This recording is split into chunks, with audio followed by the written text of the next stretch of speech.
We began looking into this issue after Arizona's first officer-involved shooting of the year.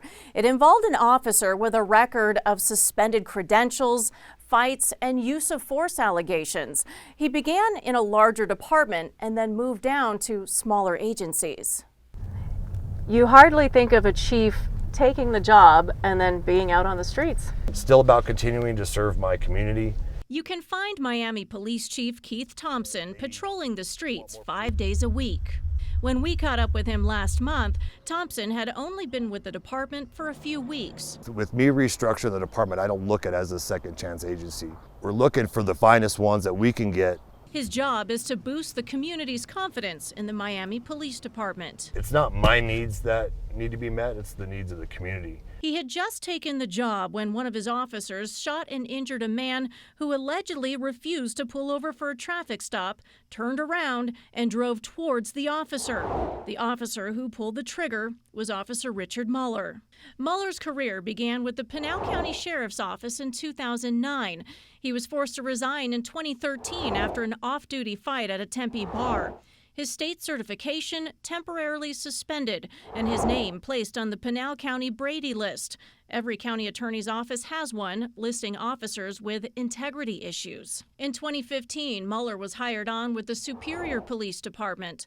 The following year, he became the focus of an ongoing federal lawsuit, claiming he was one of 4 superior officers that illegally searched a home and beat up and tased the owner, a man with disabilities who had to be sent to the hospital. Last year, Mueller went to work with Globe Police, then months later took the job in Miami. Why is somebody leaving one police organization to try to come to your police department? Michael Scott, professor with ASU's School of Criminology and Criminal Justice.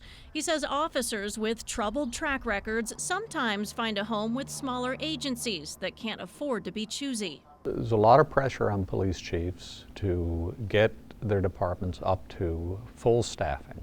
Scott is familiar with these challenges. In the early 90s, he built a police department from the ground up in the small city of Lauderhill, Florida. Giving up on somebody who has promise, who has some ability, prematurely is a very expensive proposition for a community. Our cost when we lose an officer is approximately $68,000 per officer. Kingman Police Chief Bob DeVries offers some incentives to attract good cops and keep them. Our goal is when we hire them, we want to retire them. DeVries tries to overcome the challenges of competitive pay with special perks, like take-home cars. We also have a very flexible schedule. Every other weekend, new officers actually can have a weekend off.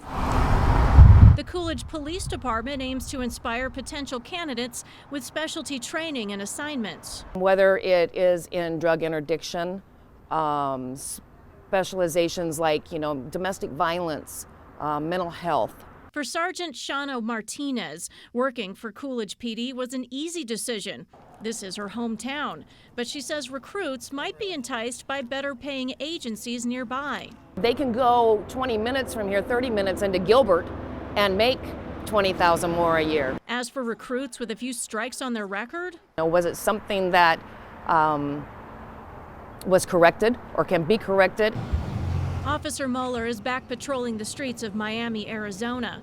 As for the man he shot, charges against him were dropped. What if a candidate comes to you and has some misconduct in their history? I'm not going to sit here and punish them and rejudge them over the issue. There's that standard that we hold ourselves to. And if you want to go outside those standards, then you're not going to be employed here or should be employed anywhere else. These are some flyers for job openings for some of those smaller agencies we told you about. I did ask Kingman Police if their hiring perks are working to get people through the door. They say those perks work for some, but not everyone. Carissa Planalp for Arizona's Family.